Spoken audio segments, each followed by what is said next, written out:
So first of all, I would like to congratulate all the people who are able to shift from employment quadrant to the self-employment quadrant. They started their own clinic or a small business, or few people even started a bigger business where they are able to hire near about 100 employees minimum in their system. And some people are even started going to the investment quadrant. So congratulate to all of you. And those who have not started, don't worry. This is the part. The red arrow is showing you the path how to follow. There is no problem. We can start today. You are not late. There is no time is the right time, or there is no time is the wrong time. But I will emphasize this is the, I think, the one of the best time where you can start something new or you can start a business. Present time is very friendly for business startup. So because you are in businessman quadrant, you know this corona crisis very well, or all these natural crises very well, and you understand that this is just a temporary crisis. It is just a phase and it is going to pass. Only thing you can do, how will you prepare for the next? And that is what is the today's objective of lecture, that how will you prepare when the lockdown will be open. And they know that presently my business might be going down, but after some time I will have exponential growth, and they know how to take the benefit of the government schemes and tax benefit, and they will emerge as a winner in this financial crisis. So those businesses who are actually failing right now are the people who are in personal financial problem. What are the reasons? The common reasons of failure is the cash flow, because you guys are not getting any cash flow. The income is stopped because your OPD is stopped, or you are not able to do the home visit. Your cash flow is completely stopped, or you couldn't raise money. Like those people who are in the business, you couldn't raise more money from the investors, and that is why you are probably in the crisis. Or bad location. If you are in a red zone area and your area is closed completely, your business is going to get affected. Or some people before this financial crisis, they had done a lot of expansion, and they put a lot of money, and suddenly now you find that there is a lockdown and your income is stopped. That is what same thing happened with me. I recently in the Feb and March started a very big center. I invested around 33 lakhs of money in this venture, and in March the lockdown started. But fortunately, I was prepared for how to manage all this financial crisis, and I know after this crisis will be over, I know how to manage my finances. Or the people who has taken a loan, and if you have taken a personal loan or unsecured loan, that is very dangerous, and that is what is affecting you right now.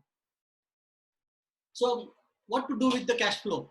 First of all, increase your speed of transaction. Once your OPD starts, make sure that you get daily payment at least 60%, take 30% advance, and late payment should be maximum up to 10%, and it should be allowed for 1 month.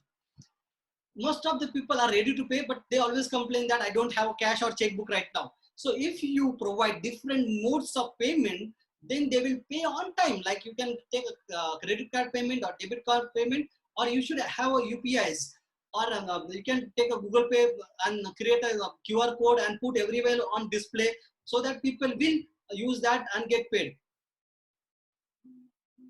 Focus on services most frequently used, or profit-based services. Only focus on all the services which are profit-based, and focus on most sellable product or services.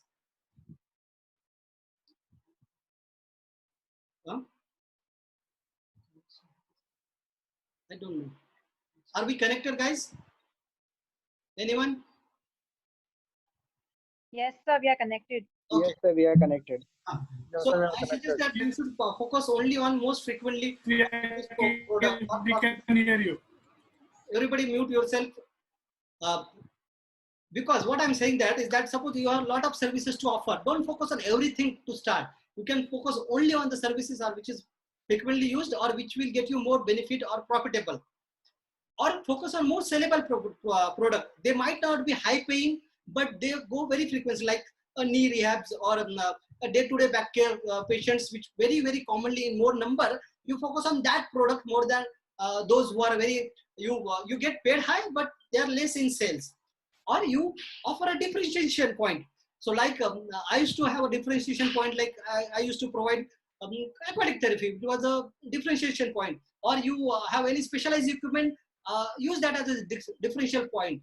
Or you can say that my center is very, very well preserved, and very well protected, and it is a very safe zone during this economic, sorry, in this corona crisis, and it is safe to come. That will be also differentiation zone. And that is how people will choose you compared to other, and they will reject other. Also, reduce your administrative cost. Stop spending on unnecessary thing. Keep less inventory. Engage your team. That is the most important. Whatever team you got, they will be bored and they will fall back. So engage your team. Call them everybody. Either you call weekly, have a one-to-one meeting. If possible, do a video chatting. Like you can use Zoom and discuss directly. Reduce your capital expenditure. Whatever you are doing in a basic infrastructure investment or any capital investment, stop that for some time, or stop your developmental work and research work for some time, and you can divert that money in your cash flow, and you should have always extra cash. Or the second point is, everybody is worried about manpower. Those who are having employees, the common tendency is that you try to fire few people. So there are three possibilities. Either you will reduce people or retain people, or you can put them on part-time. My suggestion is that retain everybody if possible. If you are not financially stable, you can't retain full-time, retain them part-time. And that way you will be able to get their confidence and loyalty, and in long run these employees will help you. As I said, there are a lot of people will be fired, and the people who will be fired first are the high paying people. But all these high paying people or high salary people are always the most skillful people. If they are fired from their institute, they are open in the market for hiring. And if you got extra cash, or if your management provides, hire these high skillful people. And because they are already lost their job, they will be able to join your institute at a lesser salary. So you are getting a high skillful people at a less investment or less salary, and that way both of you will be getting benefit. He will get a job and will get a good skillful person.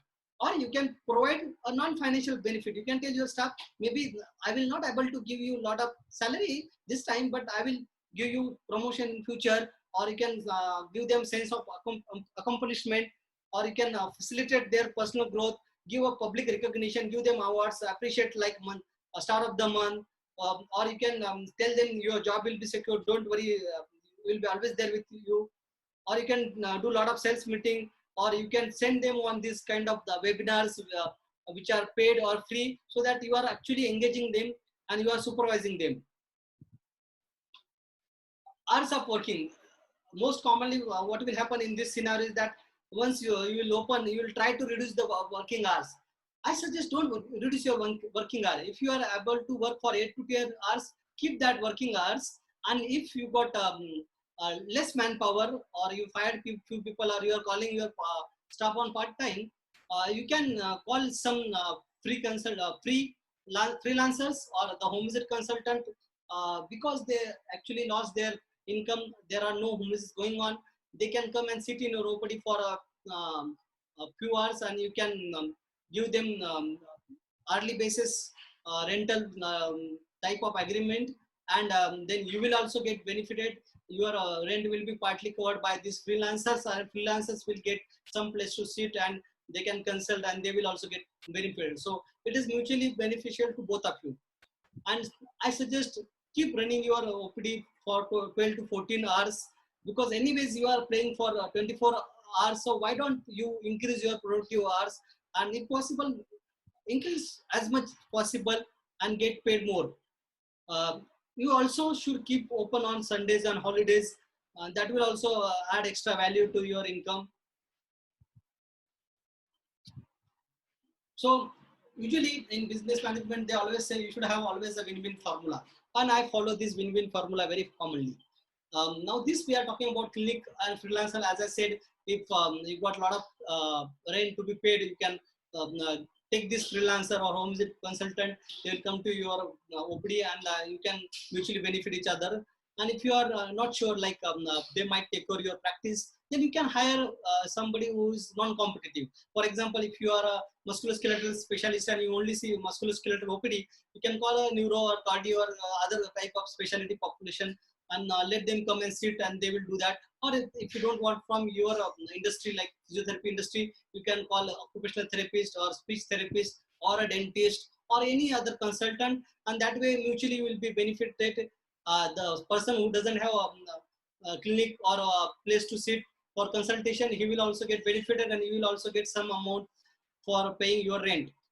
Or you can, if lot of machines which are there, which are actually basically non-profitable or assets, which are lying idly in your clinic. So like, for example, if you got a metric machine, and this metrics machine, you are able to use for 2 to 3 hours only, and 2 to 3 patient only. So you can give that machine on higher basis to other freelancers or home visit consultant. They can also get benefited from this machine, because if they cannot afford this high what expensive machines, so they will get services of your machine, and you will also get some amount of money from that as a rental basis on that machine.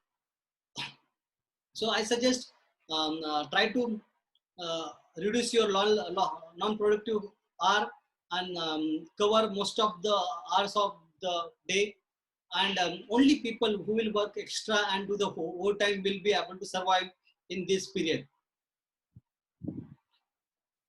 Now, this was the win-win formula for the consultants and physios. What is the win-win formula for the patients and the physios? As you know, everybody is affected due to this corona crisis. The patient will also have less saving. Their financial budget must be affected, and they are not ready to spend more. So what you can do, you can change your billing pattern. If possible, you can reduce the charges. If you cannot reduce the charges, you can keep the same charges, but you can do the monthly packages and then give discounts. If you cannot able to give discount, then give extra sessions or free sessions. The objective is here is that you should keep maintain your cash flow. If you have if the patient got a lot of multiple diseases and multiple problems, instead of billing them separately, like suppose you are using exercises, IFT and ultrasound, so like there are multiple billing is happening. Instead of that, you can do a early billing, like suppose 1 hour you will get everything whatever is possible in that hours. So the patient is also have to pay less, and you are also getting some kind of cash flow. And if the patient has some other family members who are having some diseases or some problem, you can give a combined family package, and based on the combined family package, you can give a discount, and you'll get a lot of patient at a time. So this will increase your patient cash load. Also, the patients are scared of the infection. They may not be ready to come on OPD basis, because they might think that coming out of the home is one of the highest source of infection after the lockdown is open. In that case, you can say you assure them for their safety, show them how you are using safety gears, broadcast it on your website, or put on the groups and show them how protective gears you are using. You can call them and inform that, tell them we are using a lot of precautions, don't worry, you will not get infected, and we will also provide some of the necessary safety gears to you also. Also, a lot of the people use public transport or for the commuting, and because they don't want to get infection, they might not use public transport. And if you got some vehicles, like you got an extra car, or your own car is sitting idle there for most of the time, you can hire a driver and send the car at their home, and you can do the pickup drop. If you want to charge, you can charge, or you can give at a lesser cost. Make sure that you get a lot of patient on your OPD.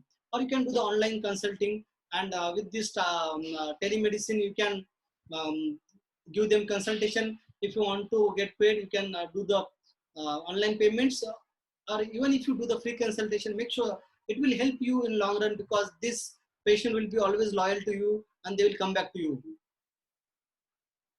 So how to maintain the patients or your customers load? So first of all, your objective is always to retain the previous case load. And increase the case load. For that, the very solution is basically communication. Communicate right now also, and after the lockdown is open. I suggest call everybody or message them, ask them generally, how are you doing, how's your family doing, can I help you with something. All these concerns is going to create a good loyalty and bonding between two of you, and this emotional bond will always make patient loyal to you, and this will increase trust in you. As you know, the friend who is in need is always the friend indeed. So if you are helping them in the need, they will always remember you and they will always come back to you. You can use this period for brand building, because you are helping them, and your brand is always visible everywhere. They will always remember it, and this will help you in marketing.